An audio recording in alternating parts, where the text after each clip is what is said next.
Мина много време, но намерих ги. Намерих отново от любимите ми пликове изненади. Изпитвам някакво щастие, вълнение. Нещо, което не съм изпитвала от много време. Както знаете, най-малко яки неща сме отваряли от тези пликове, така че... няма да се бавя повече.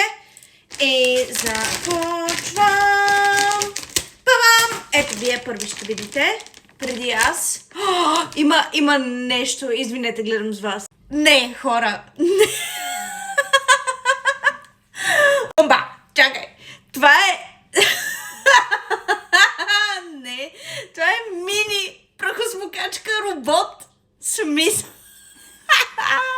Това мисля, че се доближава до конзолата, която спечелих преди не знам колко време вече и играех Тарзан на нея. Но мини прахосмокачка.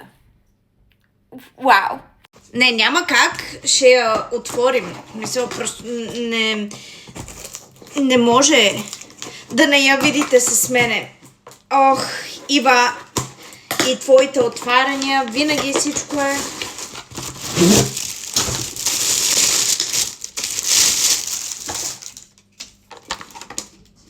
То не се шегува, в смисъл...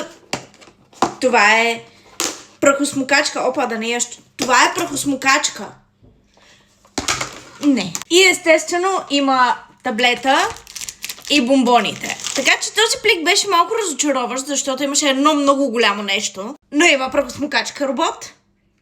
Признавам, нямам идея каква оценка да дам на този плик. Не знам. Или много ми харесва, или е супер разочароващ. Нямам идея. Може да ми пишете вие в коментарите каква оценка бихте дали.